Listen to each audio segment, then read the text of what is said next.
शिक्षक कभी साधारण नहीं होता, प्रलय और निर्माण उसकी गोद में पलते हैं। જો કે આજે હું ડીસાના એક વિશિષ્ટ વ્યક્તિને મળવા માટે આવેલો છું. પહેલાં તો સૌપ્રથમ એમનું પૂરેપૂરું આપણે હું નામ જાણી લઈશ. નમસ્કાર. નમસ્કાર. કેમ છો બેન? બસ મજામાં. મારું નામ ડૉક્ટર વર્ષાબેન પરેશકુમાર છે. હું સરદાર પટેલ હાઈસ્કૂલમાં સાયકોલોજી સબ્જેક્ટમાં ટીચર છું. સાથે સાથે એક બહુ સરસ મહિલા પ્રમુખ તરીકે મારી ડીસા ભારતીય જનતા પાર્ટીમાં એક હમણાં જ 4 મહિના પહેલાં નિમણૂક થઈ ખૂબ છે. ખૂબ ધન્યવાદ, અભિનંદન. Thank you. બરાબર બરાબર. બેન શ્રી, આપ સરદાર પટેલ હાઈસ્કૂલની અંદર 11-12 હાયર સેકન્ડરીની આપની કયો વિષય છે આપનો? સાયકોલોજી વિષય સાથેની આપની વિશિષ્ટ જવાબદારી છે. બાળકોને આજના જે અત્યારે હાલ વર્તમાન સમયની અંદર જે બાળકો છે એમને તમે કેવું શિક્ષણ આપી રહ્યા છો બેન? શિક્ષણ તો કરો, એની સાથે તમે કેવું સામાજિક, એની સાથે કેવું શિક્ષણ પીરસી રહ્યા છો, આપી રહ્યા છો? મારો વિષય જે કેવો છે સાયકોલોજી, એને ગુજરાતીમાં મનોવિજ્ઞાન કહેવાય. જ્યાં જ્યાં માનવ છે ત્યાં ત્યાં મનોવિજ્ઞાન વિષયની જરૂર પડતી હોય છે. ખૂબ સરસ, ખૂબ સરસ. બાળકોને માત્ર પરીક્ષામાં સારા માર્ક્સ આવે એટલે એટલું પુસ્તકીય જ્ઞાન નહીં, પણ સાથે સાથે એમને જીવનમાં ઉપયોગી બને. બરાબર. જ્યાં જ્યાં જાય, કોઈ પણ સામાજિક કામ કરે છે કે કોઈ વ્યવસાય સાથે સંકળાયેલા છે કે કોઈ નોકરી ધંધે જાય છે, તો એમને દરેક જગ્યાએ આ વિષય ઉપયોગી બને. એ જીવનમાં ખૂબ આગળ આવે, ખૂબ પ્રગતિ કરે અને એમને કોઈ નાના મોટા પ્રશ્નો આવે તો એમાંથી કેવી રીતે બહાર આવવું એ માટેનું હું શિક્ષણ આપવાનો ચોક્કસ પ્રયત્ન કરું છું. સાથે સાથે અત્યારના જે નાના છોકરાઓ છે એ વ્યસનના માર્ગે જઈ રહ્યા હોય છે. છોકરાઓને હું એમ જ કહું કે વ્યસનથી કેવી રીતે દૂર રહેવું. તો પર્સનલી કોઈ મારા ધ્યાનમાં આવે કે આને આ થોડું વ્યસન થઈ ગયું છે કે આ છે, તો એને પણ હું પર્સનલ મળીને સારું ગાઈડન્સ આપવાનો ચોક્કસ પ્રયત્ન કરું છું. બેન શ્રી, આજના બાળકો થોડા મોબાઈલ પર પણ થોડા વધારે ગયેલા છે, તો આપને થોડું માર્ગદર્શન તો આપતા હશો મારા ખ્યાલથી. ચોક્કસ કે અત્યારે શિક્ષણની સાથે મોબાઈલની જરૂરિયાત હોય છે. દાખલા કે અમારે પણ સ્કૂલમાંથી કંઈ મેસેજ કરવો હોય તો અમે મોબાઈલમાં જ મૂકતા હોઈએ છીએ. પણ એ મોબાઈલ માત્ર શિક્ષણમાં જરૂર હોય એટલું જ લેવું. પણ આ જે રીલ્સ આવે છે, થોડી તમે રીલ્સ જોઈ, પાછી બીજી જોઈ, ત્રીજી જોઈ, તો એ તમને જીવનમાં કેટલું નુકસાન કરશે એ પણ હું એમને સમજાવવાનો પૂરેપૂરો પ્રયત્ન કરું છું. એ માટે હું મારું પણ એમને ઉદાહરણ આપું છું. ખૂબ સરસ. દાખલા તરીકે મારા મેરેજ 20 વર્ષે થયા. વાહ વાહ. 16 વર્ષની ઉંમર હતી, મારી સગાઈ થઈ ગઈ હતી. 20 વર્ષે મારા મેરેજ થયા અને 21 વર્ષે હું માતા બની. અહીંયા અમે ડીસા 2003 ની અંદર રહેવા આવ્યા. એ વખતે મારો બાબો 8 મહિનાનો જ હતો. છતાં પણ મેં ઘરની જવાબદારી લીધી અને મારું જે શૈક્ષણિક કાર્ય અધૂરું હતું એ મેં બધું જ પૂરું કર્યું. બહુ સરસ.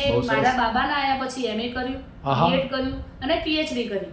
બરાબર. અને જે એ મેં એજ્યુકેશન લીધું એમાં મારા માર્ક્સ ડિસ્ટિંક્શન અને ફર્સ્ટ ક્લાસમાં જ હું આવી છું. ખૂબ સરસ, ખૂબ સરસ. મારી જે અહીંયા સરદાર પટેલ હાઈસ્કૂલની અંદર ટીચર તરીકે નિમણૂક થઈ ત્યારે ટાટની એક્ઝામ આપવાની હતી. ખૂબ સરસ. તો ટાટની અંદર આખા બનાસકાંઠા જિલ્લાની અંદર મારો મેરિટમાં ફર્સ્ટ નંબર હતો.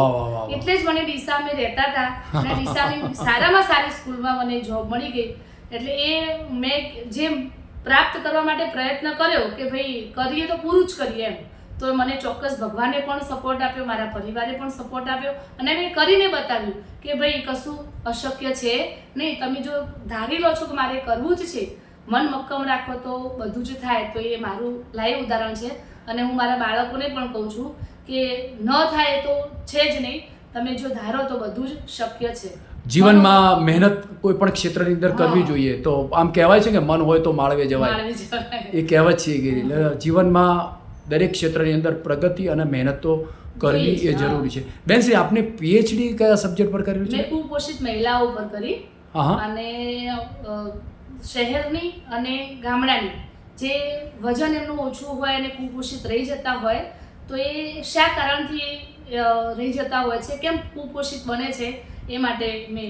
એના માર્ગદર્શક બેન કોણ હતા આપના? મારા બેન પારુલબેન હતા. હિંમતનગરના પારુલબેન, એમના માર્ગદર્શન આપણે PhD ડૉક્ટર PhD ની પદવી પ્રાપ્ત કરી. ખૂબ ખૂબ ધન્યવાદ, આપને ખૂબ ખૂબ અભિનંદન આપું છું બેન શ્રી. બેને શિક્ષણની સાથે સાથે ખૂબ જ ઉમદા સામાજિક ક્ષેત્ર પણ. બેન, આપણે સામાજિક ક્ષેત્રની અંદર પણ આપની એક વિશિષ્ટ ભૂમિકાઓ છે, ઘણીવાર હું જોતો હોઉં છું. કઈ કઈ છે બેન આપની? હું જો રોટરી ક્લબમાં ગયા વખતે સેક્રેટરી હતી. Rotary divine rotary club Deesa divine. અચ્છા, યસ. એ અમારી બહેનોની ક્લબ છે. બહુ સરસ. એટલે બહેનો વિના સંકોચે આવીને સારા કાર્યો કરી શકે છે પછી વિશ્વ ઉમિયા ફાઉન્ડેશન જે છે Very good. વાહ, વાહ. આદિવાસી સમાજનું, એમાં હું ચેરપર્સન સરસ. છું. બીજી અન્ય સામાજિક સંસ્થાઓ છે એમાં ખૂબ સરસ. પણ હું એક સારા કાર્યકર્તા તરીકે સેવા બજાવું છું. બરાબર. બેન, આપણે રોટરી ડિવાઇનની ઘણી બધી રોટરી ડિવાઇનની બહુ આમ પ્રવૃત્તિઓ મેં જોઈ છે. ઘણીવાર હું સાથે રહીને પણ તમારી હા, પ્રવૃત્તિઓમાં તમે આવતો હોઉં જોઉં છું. તમે એક મારા ખ્યાલથી અહીંયા એક યુનિટ ચાલે છે આપણું જલારામ મંદિરની બાજુમાં ચાલે છે નાના બાળકોનું. એમાં શું છે બેન, કઈ હા, રીતનું છે? એ અમે એક આશાકીર્ણ સ્કૂલ બનાવી બહુ છે. સરસ, બહુ સરસ. વિચરતી જાતિના બાળકો જેનો વ્યવસાય જેના મમ્મી પપ્પા હોય કે ભાઈ 2-3 મહિના અહીંયા રોકાય પાછા બીજો સ્થળ બદલતા બહુ હોય છે, સરસ, તો બહુ એવા fine. બાળકો સરકારી શાળામાં શિક્ષણ લઈ શકતા નથી, તો એવા બાળકોનું શું? તો એના માટે અમે ચિંતા કરી રોટરી ક્લબ ડીસા ડિવાઇનની બહેનોએ કે ભાઈ આવા બાળકોને પણ આપણે શિક્ષણ આપવું જોઈએ. ખૂબ સરસ. તો એના માટે અમે એક સ્કૂલ શરૂ કરી. એને શેડ પણ સારો બનાવ્યો છે. જો તમારી નજરમાં હા, જોયું મેં. સરસ શેડ, પાક્કો શેડ છે કે ચોમાસાની અંદર કે શિયાળાની અંદર કે ઉનાળાની અંદર બાળકોને કંઈ પણ તકલીફ ના બહુ પડે સરસ. એ માટે અમે પાક્કો શેડ બનાવ્યો છે. અને બાળકોને સારામાં સારું શિક્ષણ મળે એ માટે એક સારા ટીચર રાખ્યા છે. બહુ સરસ, અને બહુ બાળકોને સરસ. જે બહુ પણ fine. જરૂરિયાત હોય, એજ્યુકેશનને લગતી હોય કે એમના સ્વાસ્થ્યને લગતી હોય, એમનો ગ્રોથ આગળ આવે, એના માટે અમે બધા જ જે કંઈ જરૂરિયાતો બધી અમારી રોટરી ક્લબ ડીસા ડિવાઇન પૂરી પાડે પણ છે. નામ પણ બેન જબરજસ્ત રાખ્યું છે તમે બેન. આશા કિરણ, ખૂબ જ વિશિષ્ટ નામ રાખ્યું છે. એટલે ગયા વખતે હું જ્યારે સેક્રેટરી હતી ત્યારે અમે 125 પ્રોજેક્ટ કર્યા હતા વર્ષ દરમિયાન. 125. 25 પ્રોજેક્ટ કર્યા અને 3055 જે અમારી ડિસ્ટ્રિક્ટ છે એની અંદર મને બેસ્ટ સેક્રેટરીનો એવોર્ડ પણ મળ્યો છે. બહુ સરસ બેન. મેં રોટરી ડિવાઇનની તમારા આદ્ય સ્થાપક રોટરી ડિવાઇનના માન્ય શ્રી ડૉક્ટર રીટાબેન, એમનો પણ ખૂબ સહયોગ છે. બહેનો સાથે રહીને બહુ ઉમદા કામ બહુ કરે એક્ટિવ છે. બહુ અને active. સારા એમનો હું પણ એમનો એક આભાર માનું છું, કારણ કે એમને આવો વિચારે કે આપણે એક આવી ક્લબ ઊભી કરીએ. બહુ સરસ. રોટરી ક્લબ અહીંયા ડીસામાં છે જ, પણ એ જેન્ટ્સ અને લેડીઝને ભેગી છે એટલે ઘણી બહેનોને જવું હોય તો પણ સંકોચ થતો હોય, પણ આ એક બહેનોની જ ક્લબ છે એટલે બહેનોને જોડાવવું હોય કે શરૂઆતમાં અમે 20 બહેનોથી આ શરૂ કરી હતી અને અત્યારે અમારે રોટરી ડિવાઇન આખા ડિસ્ટ્રિક્ટની અંદર નામ બનાવ્યું છે. બહુ સરસ. આપને ખૂબ ખૂબ ધન્યવાદ.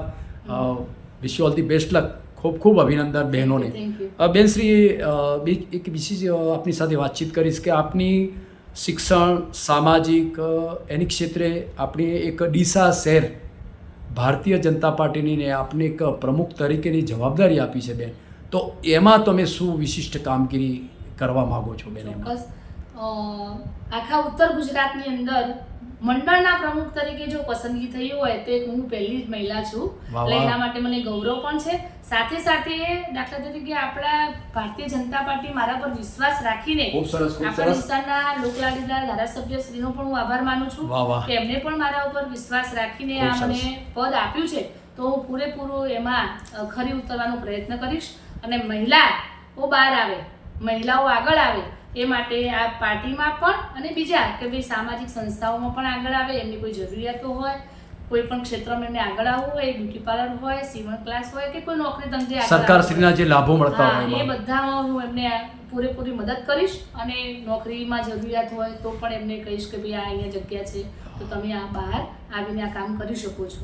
જરૂરિયાતો જે બહેનો છે એમને સરકારશ્રીના જે લાભો મળતા હોય એ એમને ચોક્કસ પણ. જોડે રહીને કરાવીશ. બહુ સરસ કે ભાઈ આ બેન. લાભ છે તો તમે એનો આ લાભ લો અને આગળ આવો. ખૂબ સુંદર બેન. આપે આજે આપણી સાથે મુલાકાત દરમિયાન આપે શિક્ષણની સાથે સમાજની સાથે અને એક તમારી પાર્ટીની જવાબદારી ભારતીય જનતા પાર્ટીની સાથેની વિશિષ્ટ બહુ સુંદર મજાની વાતો કરી. આજના તબક્કે હું તમને ખૂબ ખૂબ શુભેચ્છાઓ પાઠવું છું કે આવનારા સમયની અંદર આપ ડીસા શહેર, રાજ્ય, દેશ લેવલે ખૂબ જ ઊંચું કામ કરો એ મારી તમને હૃદયપૂર્વકની શુભેચ્છાઓ છે. Thank you. વિશિષ્ટ આજના તબક્કે હું તમને એક સરસ મજાનું મારું એક દીકરી એ અણમોલ રતન, દીકરી દેવો ભવ એક ચિત્ર મોમેન્ટો આપી અને આજે આપનું એક વિશિષ્ટ હું સન્માન કરી રહ્યો છું. એનો પણ મને આજે વિશિષ્ટ આનંદ છે. જય શ્રી રામ, જય શ્રી રામ. જય શ્રી રામ. ભારત માતા કી જય. જય.